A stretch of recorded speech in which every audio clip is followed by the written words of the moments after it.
All right, everyone. Hi, this is Emily. I am so excited that you decided to join us today on this panel discussion of surviving the holidays. And this discussion is not rehearsed. We haven't exchanged a lot of notes. It's going to be an adventure to see where we go on this discussion journey. There are two main things that we really would like for you to walk away with. Number one would be some ideas and ways that you can survive the holidays personally when you're grieving a loved one. And then the second one would be ideas for ways that you can honor your loved one during the holidays. So with that, I'm going to let each of our speakers spend 1 to 2 minutes introducing themselves, sharing some of their background and what they do, and where you can find more about them. So Dr. Roush, how about I start with you? Okay, I'm Dr. Clark Roush, and I'm the endowed chair for the performing arts at York University in York, Nebraska, United States of America. And I keep what presence I can on Twitter and Facebook and Instagram. And you can find me there.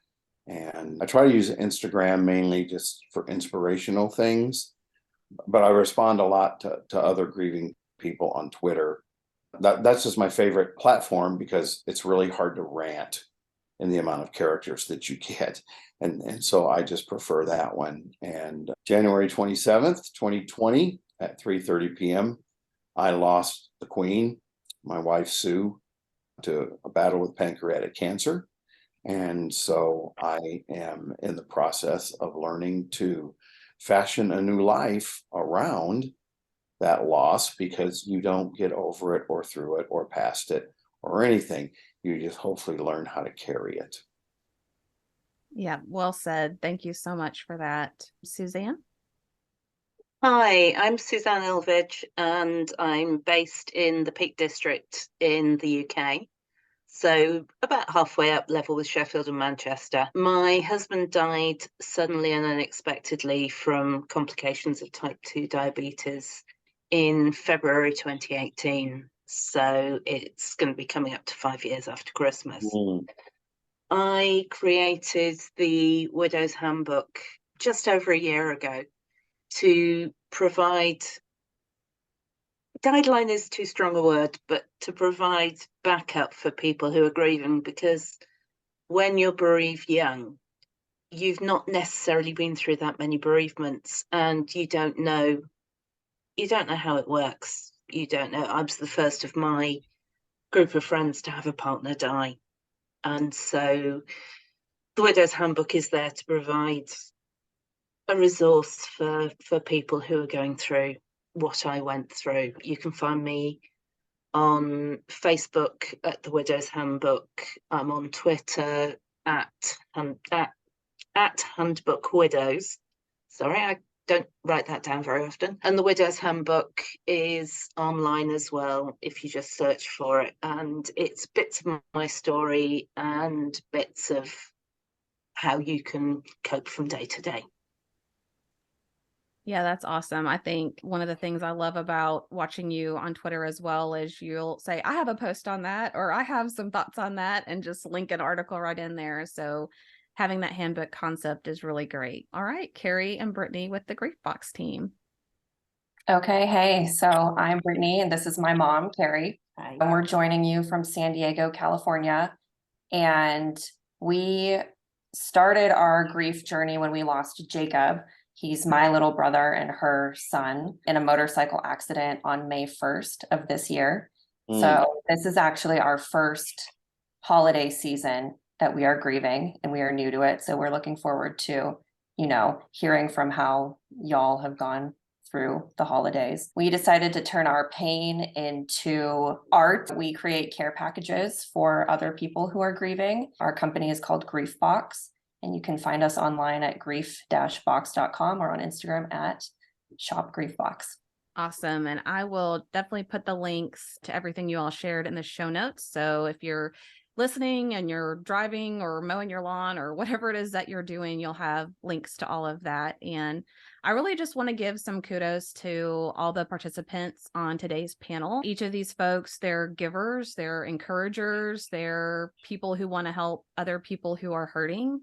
And I just think it's so incredible to be able to meet other people who want to be able to give back and just help those that are hurting in life and who are going through some of the same things that they went through. So just appreciate everybody doing that and participating today.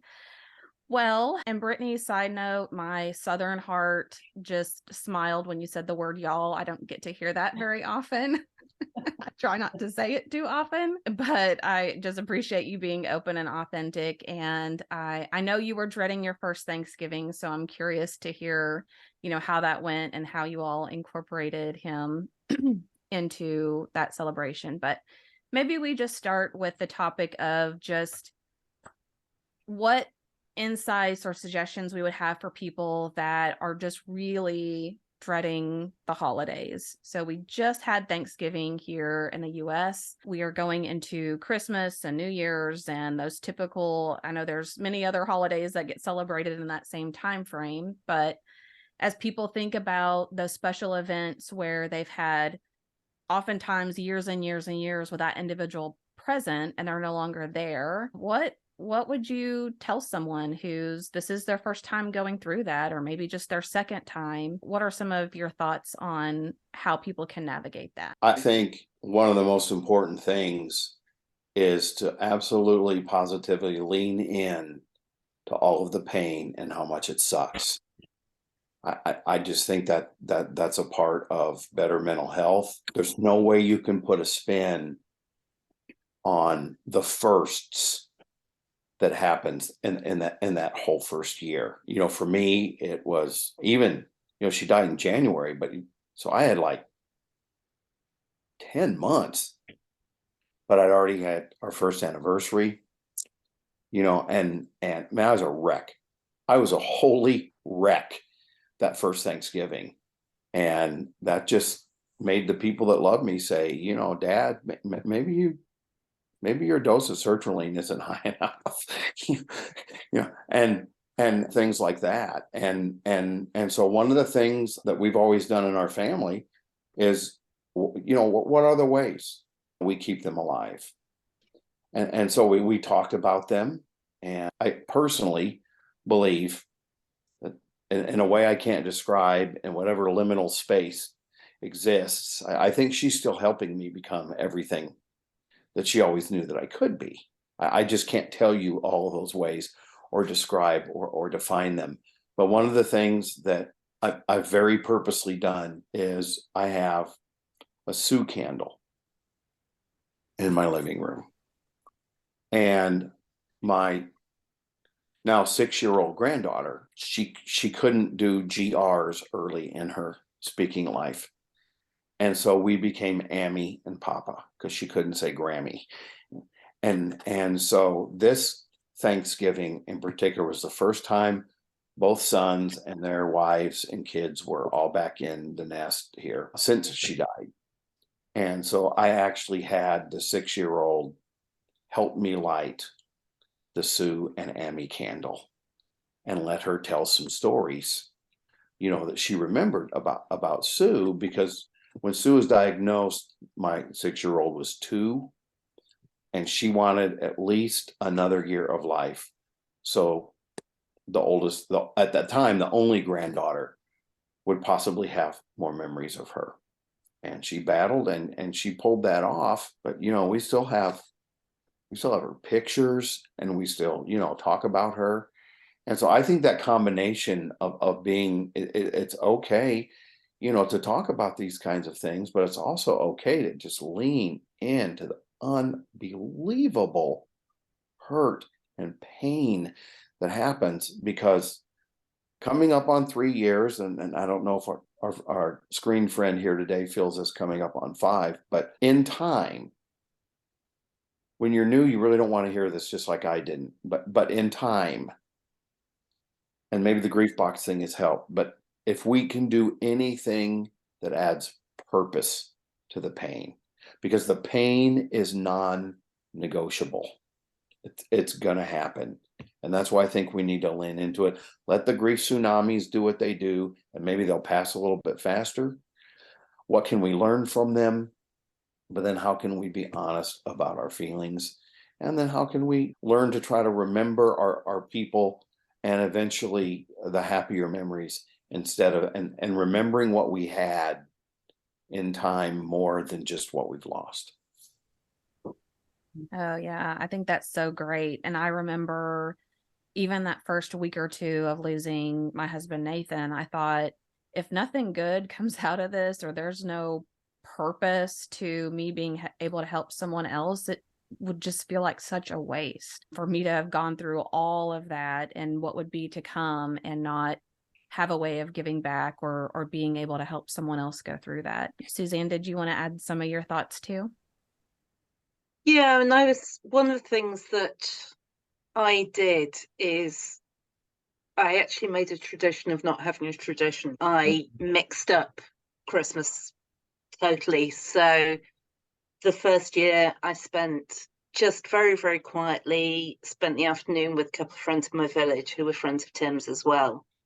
And it was just very quiet, very low key. I could arrive when I wanted to, I could leave when I wanted to. The next year, I took myself off to a shepherd's hut in the Lake District in a very rural area. And it was just me, a pile of books on my Kindle, some wood for the wood burner, food, some drinks, and just had a really, really chilled out Christmas. The next year, I was supposed to be going away to a yurt, but we had lockdown, and so that didn't work. But I just decided to mix things up, turn things around, and just create a whole bunch of new memories, because I had all the old memories, and you can't recreate, or I didn't feel that I wanted to recreate those. I just wanted to build something completely new. Oh, that's a great perspective. And one of the questions I hear a lot, and I'm sure there's people that are going to be watching that have the same question, is, people say the first year is the hardest, like the first round of events. And some people say the second year is the hardest. But do you have any thoughts on that? Like, does it get easier with time? Was one year harder for you than another year? Or what are your thoughts?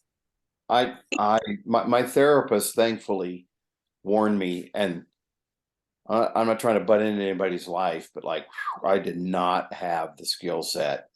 And this Enneagram 3 wing 4, I was so cute. I'm like, am I going to knock out this therapy in like 4 or 5 or 6 months? And, 26 months later, I feel like I'm beginning to learn to thrive as a single man. Warned me that sometimes year 2 is harder, because in year 1, I don't know what y'all family situation was like. My wife for 38 years was our accountant and bookkeeper. She just let me live in la la land and read books and rehearse and conduct and inspire and motivate and all that kind of. I did not know what anything cost. And so the learning curve of doing what many adults already had done, which is learning how to run my own financial life and what all that means. See, that's all the first year and getting in your groove. And then what that does for some people is it gives the brain extra space to just really hurt the second year. And I'm glad she warned me of that. The first Christmas, I wasn't going to do anything, because the January before, like 2 weeks before she died, she said, honey, go out and see if you can find a cheap tree somewhere. We need a new tree for next year. Well, I don't know what a cheap tree is. I don't know what they call. Well, okay, call me when you get out there. And, so I bought one downstairs in the basement.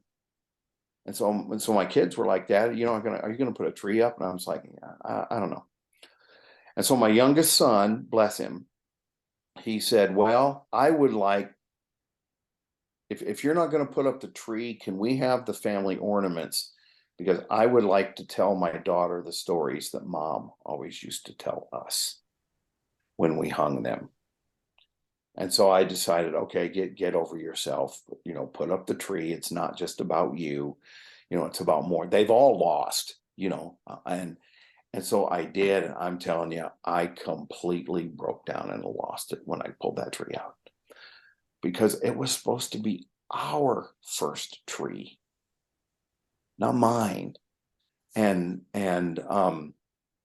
So I think in the second year, even though some of it was harder, I did begin to feel more smiles in my memories than kind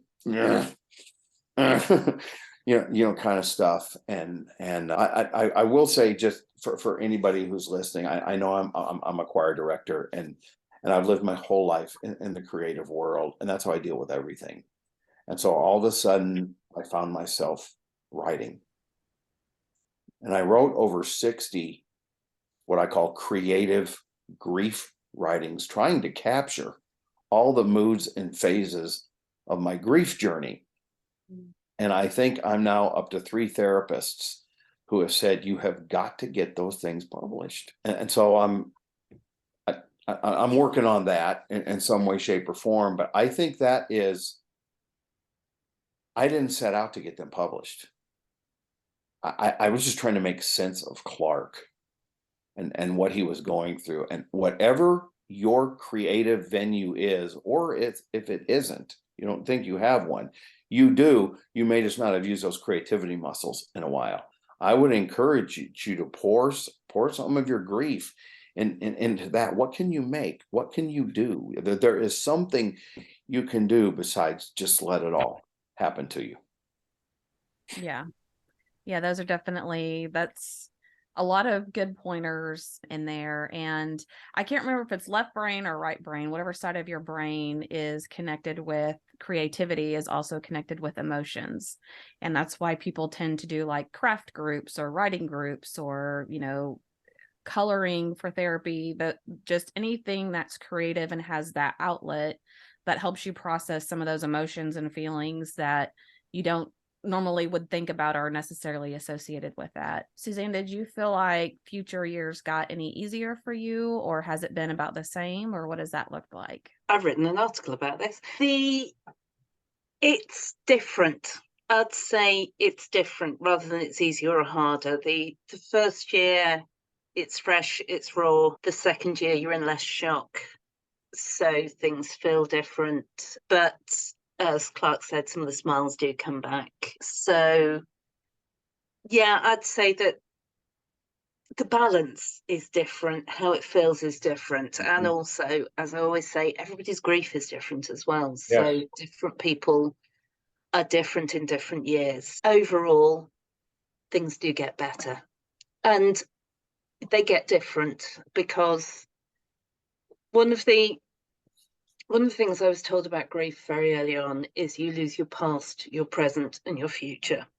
So you're grieving who you were together, you're grieving who you are now, and you're grieving what you would have done together. And that was Christmases and holidays and things like that. And so I'm now a new me, and I'm now a very different me. I'm not the me I was before, and I'm happy with who I am. Yes. But sometimes you think, yeah, but that's not who I was going to be. But you create a new you. Yes. Yeah, I think that's a beautiful way of putting it. And I hate telling people, oh, the second year will be worse, or a future year is going to be worse, because in that first year you think, I feel like I want to die. Like, how could it possibly be any worse than this? So I do try to tell people, even though I'm still in my second year, that it for me, it was more crisis management the first year and just like following the motions. And the second year is more, oh, this isn't a nightmare. It's just real now. And so you're trying to rebuild what your new normal looks like. And like you mentioned, getting comfortable with, who do I want to be? Do I still have the same goals, the same hobbies, the same dreams? Especially if it's a spouse, there's so much of your identity tied up in that person and who you are together that changes some of those things. Some of the tips that I try to give for people of surviving the holidays is, first of all, to just give yourself grace And a lot of times that may mean setting boundaries or minimizing expectations. My husband, he would always do the turkey. He would do the sides for a lot of our family get-togethers. I mean, he was just this big personality. He just lit up the room. He handled so much of hosting and entertaining and all that. And I lost him July of 21. And thinking about Thanksgiving, it all seemed so overwhelming. So I just had to tell my family, sorry, you'll have to find someplace else to go to have Thanksgiving, and I won't even be there, just because I didn't feel like I could go through that and anybody would have any sort of good time or experience. Now, we still did something as a family, and we did something, even I hosted a little bit more for Christmas. But I think sometimes you have to give yourself that grace and be patient with yourself. Like, you, in those first few months and year, you need time to heal, and you don't want to pile on everyone else's expectations of what you should do or shouldn't do, or how you need to help someone else, when you really need to take care and focus on yourself. I'd also say, announce your intentions early. So I told my family, Tim died in February, and I told my family quite early on that I wanted to be on my own for Christmas. And that kind of stopped people asking me, because otherwise I've got a big family, and you get all those lovely invitations and people mean really well.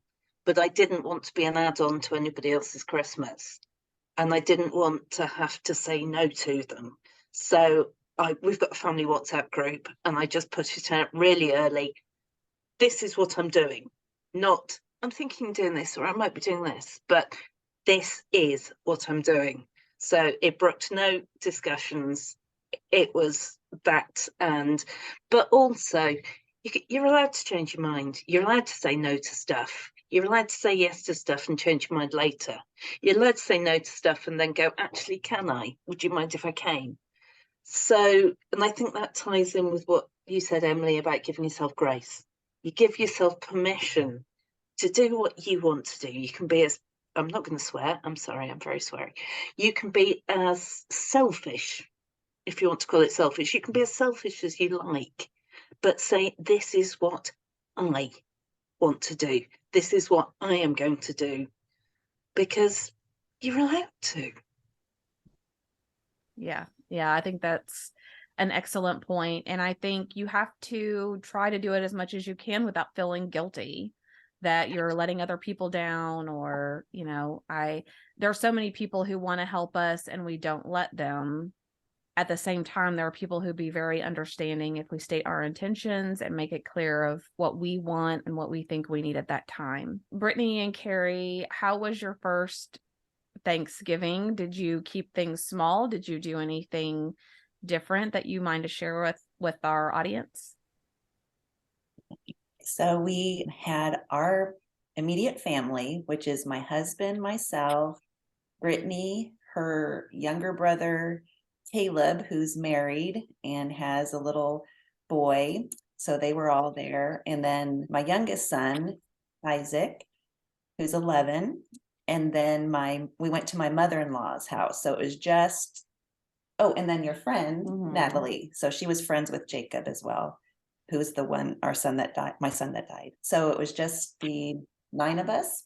So it was pretty small. And we wanted Jacob to be with us at the table. And that's why we designed these wreaths that we would put on a plate with a candle in the middle that we would light during our meal. And then had a eternity ring photo frame that I designed that has a little clip at the top, and you can put a picture in the front facing the plate and one facing the back, so other people around the table could see a picture of your loved one. And we had one, my mother-in-law bought one.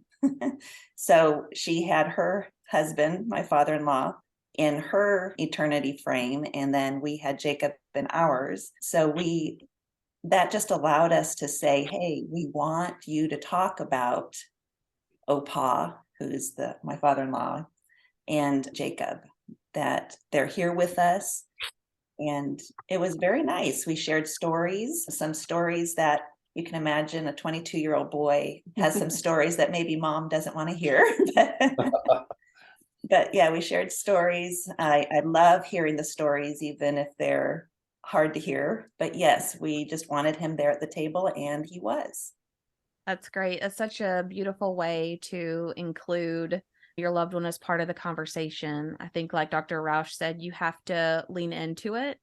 So you don't want to make the holidays or the dinners something where it's the elephant in the room, right? Like, we don't want to bring that person up. We don't want to talk about it. It's going to make their person sad. It's just going to bring down the whole holiday. Like, just embrace it and talk about them like they're still here, or share some memories and stories of things that they did. And I think what you've put together with the place setting is a great way to say, you know, we're all acknowledging that person would be here with us today if they could, and we're going to include them as part of this. But it doesn't have to be, and maybe the first few times it is, but after a certain time, it doesn't always have to be a somber, sad affair, right? It can just be a nice tribute to who they were and who they were in your life, and still be part of the family and things that you all do. So I think that's a really great idea. I know some people will reserve specifically a chair for their loved one, you know, during the holiday, or people might actually do something specifically to recognize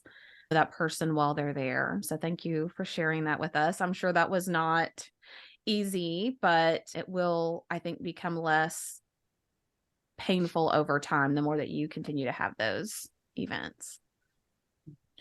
So I think that's a good segue into talking about what are some ways that we can honor or remember our loved ones during the holidays. So Dr. Roush or Suzanne, anything else that you all would like to add on things that you've done in the past? I treat myself to something.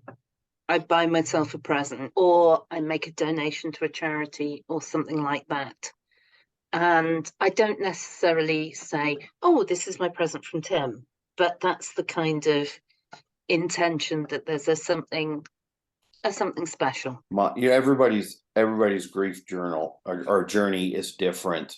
And for anybody that's going to hear this in the future, I just really want to sincerely communicate, it is not a competition. If you're going through this, it sucks to be you. But it's not a competition to where I'm ever going to turn around to my boys and say something like, well, I'm sorry you lost your mom, but you didn't lose your wife. You know, it's horrible for everybody that's dealing with it. And so we deal with it in the ways that we can. And my oldest son is the executive chef at the country club here in town. And anytime there is a special occasion that the whole family is not together, then I take the last picture that was taken of the two of us during the Thanksgiving before she died, and I take it to the country club, and I text my son ahead of time, and I said, I'm having dinner with mom tonight, and I want a reservation, so be sure they set a different, I want everything. I want the plate, I want the glass, I want the cloth napkin, I want a complete other place setting. And then I place that picture in the chair so that she can have, so that we can have a date like we used to have and go out like we used to have. And I remember the first time I did that, he came home at the end of the shift. He was living with me at the time, and since he's married and off on his own, but he said, well, Dad, he said, I'm always glad to see you, but I had to bring your food to you tonight because none of the servers could stop crying. And you know, that was not my intent, but also you know, there's a point in especially survival mode where you're really being like, oh, okay, I'm laying my head on my pillow tonight and I'm still alive, so this is like a victory, you know, and kind of stuff. And I just couldn't afford to care. if other people thought. I wasn't trying to be romantic or sensitive. I was just trying to survive and spend some time with the love of my life. And that's the only way I could do it. And so that day, even, she used to have a seance or something in the jacuzzi tub. I mean, the music would be going and the candles would be going, and she'd be in there for like, I don't know how her skin wasn't wrinkled for life, you know. So what did I do? I went and I did that. And before her first anniversary, we kind of had one of these for like our intimate circle. And I made a Spotify playlist of like 3.5 hours of music that Sue loved. And I listened to that all day. And I cried, and I took a bath, which I generally don't because it's like sitting in your own dirt, you know. But and then I went out and had the fancy meal, and she was with me. And I just literally felt like I have to do this. And I'm not doing it to try to be anything to anybody else. This is just what I have to do. And I think people, that's part to me of what you said about giving yourself grace.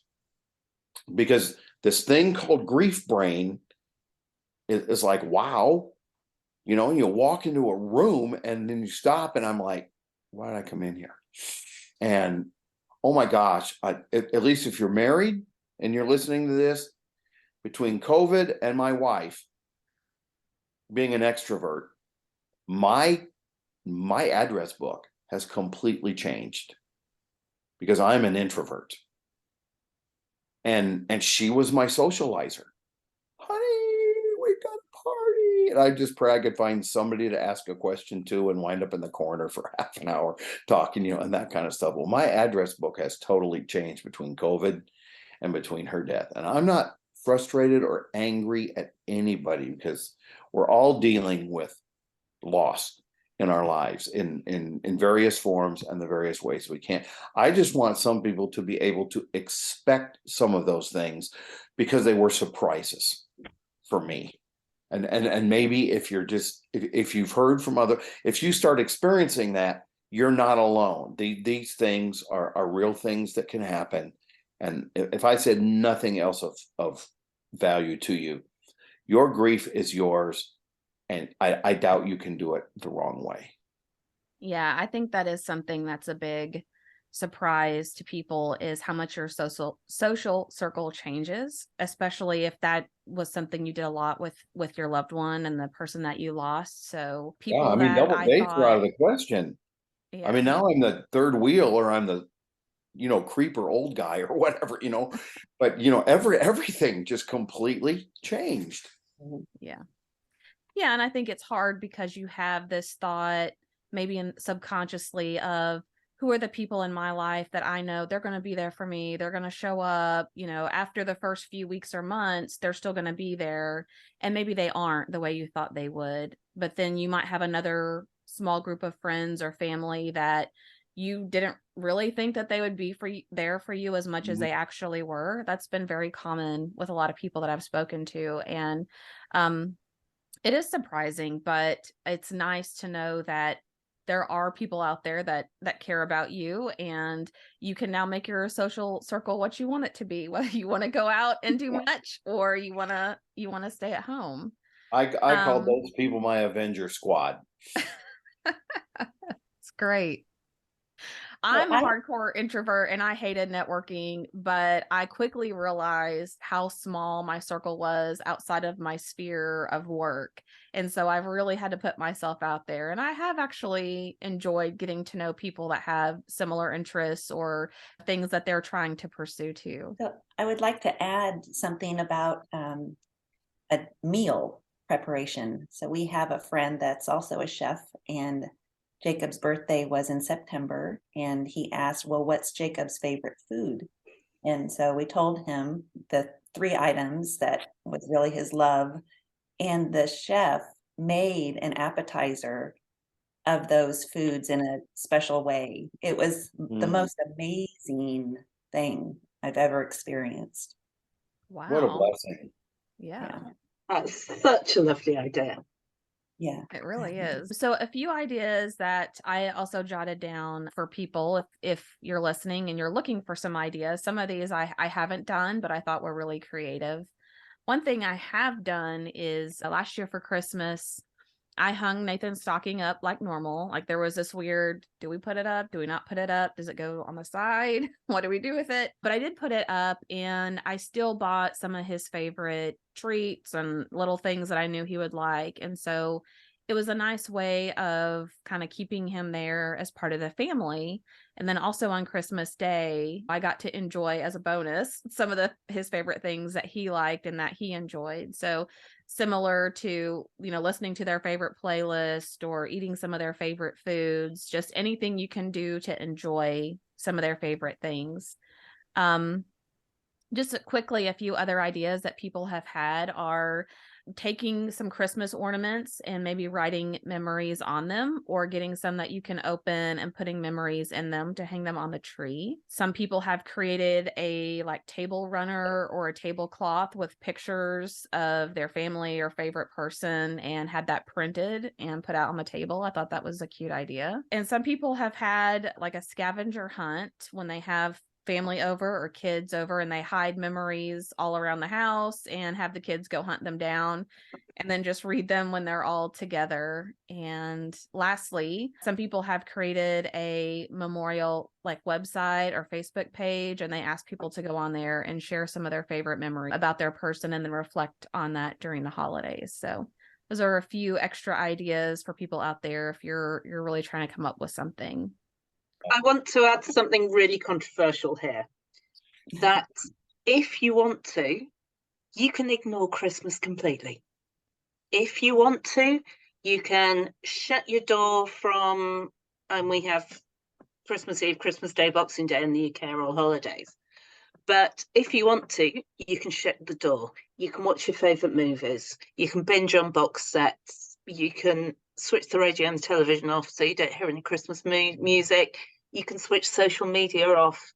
You can go for a walk in the hills. You really don't have to do it if you don't want to.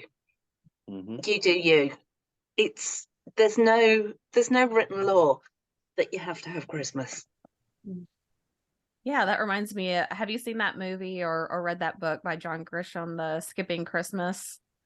Essentially, him and his wife decide to go on a cruise for Christmas, and it's kind of a bit of a comedy. It's got Tim Allen in it, so take that for what it's worth. But a lot of people do practice that same concept of, I'm going to go travel for the holidays, or I'm going to do something just completely out of the norm. And I echo what you say, that it's perfectly fine to do that. Do what speaks to you and what is going to make it the easiest for you to, as you move forward in your journey. Just another option for people, just because it speaks to me. Concerts are still a big event in my life. And so in the little jewelry bag that houses the cufflinks for my tuxedo, I have my wedding band. And I always slip that down into my pocket when I go conduct, because she was always my biggest fan and cheerleader. And, I'd pull into the garage and there would be the smell of a meal and all of that. And all the little things that change is I'm done with my tux. And back when I had hair, I'd be on my way out and she'd be like, stop, sweetheart. And I would. And so she'd get a comb and, she'd fix the back and she'd check the bow and be sure everything was just right. And when everything was, then she'd grab me by the shoulders and she'd say, "You're gonna be so good." And I don't have those things anymore, but I can still feel like she's with me in those moments by slipping the wedding ring down in my pant pocket. And then often what I'll do after a big occasion or an event, or I think we all have grown to understand, what a calendar date is, and I just call it a death anniversary, because I'm why not? but whenever those things happen, in addition to lighting the Sue candle, then I kept my very favorite t-shirt she ever wore. I just loved her in it. And to me, when I see that shirt, I think casual Sue, relaxed and at home and all that. And I have that. And I literally take that shirt out of the closet in the study I'm now sitting in, and I take it into the living room, and I put it on my chest, and I wrap my arms around it, and I talk to her while the candle's lit, and just say, thank you. I weren't you grinning at the family being all together today? And didn't you love it when the 6-year-old came up to me and said, Papa, I'm wearing red today because that was Ammy's favorite color, right? And so it's okay to do that. And I just want people to know stuff like that, because that may be just maybe a Clarkism, but I promise you, before I started therapy, I thought that kind of stuff was like weird voodoo. Like, what's wrong with these people, that do stuff like this? And now it's an anchor. It's literally an anchor in my life. And it's a touchstone to a way I feel like I can still be with her. And that means the world to me, because I don't know what the rest of my life is going to be like. But for now, I've had the greatest 38+ year love story anybody could have. I am not looking. I don't think I will ever look. But man, just because she's not with me doesn't mean I still don't adore her and love her and enjoy talking to her, even if I don't get an answer. And I just wanted to share that with people, because again, if that's like a weird thing, I don't care, because it helps me, and I'm the only one that I've really got to take care of first. Well, I think whether or not people want to admit it, I think that's pretty normal and something that a lot of us look to for comfort or reassurance, or just a way of staying really close with our person. Nathan was really big into like watches, and so sometimes I'll wear one of his favorite watches and just feel like, oh, he's with me today and we're off doing stuff together like we normally would. And I think that's a great way of trying to have that physical representation of them being with you or being able to speak with them. So I think that's great. All right. Well, any other ideas or advice that you all would share with the audience? I know we're coming up on time, but any last things that come to mind? One thing I'd say is, if you're invited out to somewhere, arrive early. So if you're invited to a big party or something like that, arrive early so that you're not walking into a huge room of people, that you can say hello to people as they arrive. Also, scope out the place so that if you need an escape, there's somewhere you can escape to, just a quiet corner out in the garden, walk around the block, something like that. So if you just need a moment, you can just take that moment. And as I said before, say yes to things, say no to things. It's fine. Either is fine. And go to things and then go home after an hour. You've done it. You can now run away home if you want to. Oh, yeah, those are great ideas. One of the things I did during, I think, Christmas and New Year's was I told my family, you're welcome to come over and I'll hang out here and eat, and I'll help put some of the things together, but I don't want to cook the main meal and I don't want to entertain you. So there would be times where I just go lay in my bedroom for a couple hours and take a nap, or just, as an introvert that needs to recharge those batteries, just have some of that away time, and then I'd go back out for a while and jump back into the conversation. But I think it's perfectly fine for you to have those escape moments and those plans for what you can do if you need to step away or you need to leave early. Those are some great tips. I think last thing I would just present to people springs from my philosophy that tears know who they can trust. There's probably some people you just don't cry in front of, and there's other people you just can't almost help not. And I think that's such a beautiful thing. And what I would wish for everybody that does that is please don't end that with, oh, I'm so sorry. No, because that's something you're telling yourself something is wrong, or you are bad, and no, the tears know who they can trust, and there's so many of them that need to come out, that if they do, that means you're with someone that your tears feel safe with, and you probably don't need to apologize. And so I would much rather get through that and then tell somebody, thank you so much for being someone my tears can trust. Because that's a different internal dialogue than, I'm sorry, I'm sorry, I didn't mean to cry. That's a totally different internal dialogue. And then I think that says something to that other person about your appreciation of their role in your life. Because let's face it, all of us are in a club we did not want membership in. Yeah.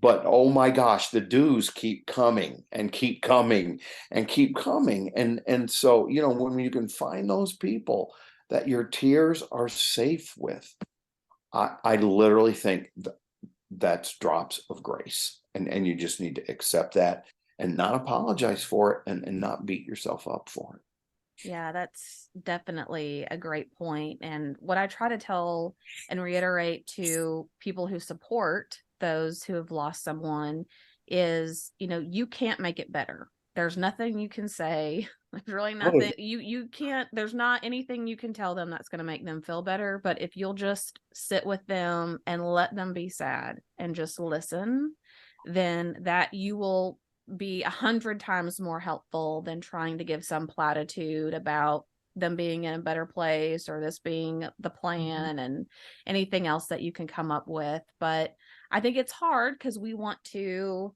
comfort other people and we want to fix and we want to make things better. It's hard to be that person that can just be still and listen and sit in the awkwardness of letting that person let it all out. But it is so valuable when we find those people. All right. Well, thank you all so much for your time today and for your thoughts and your input. And I love seeing what all of you are doing to give back to people who are grieving and who have lost someone. So thank you for being givers of the world, and we'll be sharing your information with all of our listeners. Wow, what a great conversation with all of our panelists. If you're interested in learning more about them, or something they said resonated with you, or if you know somebody who could benefit from learning more about them, please go check out their social media, check out their information that they shared. These folks really are givers out in the grief community. They help give input and provide back to folks who are hurting and grieving on a normalized basis. So please go out and support them, see what all they have to offer, and share them with others you know who may benefit. Hey guys, thank you so much for listening to the Brave Widow podcast. I would love to help you take your next step, whether that's healing your heart, finding hope, or achieving your dreams for the future. Do you need a safe space to connect with other like-minded widows? Do you wish you had how-tos for getting through the next steps in your journey, organizing your life, or moving through grief? What about live calls where you get answers to your burning questions? The Brave Widow membership community is just what you need. Inside, you'll find courses to help guide you, a community of other widows to connect with, live coaching and Q&A calls, and small group coaching where you can work on what matters most to you. Learn how to heal your heart, find hope, reclaim joy, and dream again for the future. It is possible. Head on over to bravewidow.com to learn more.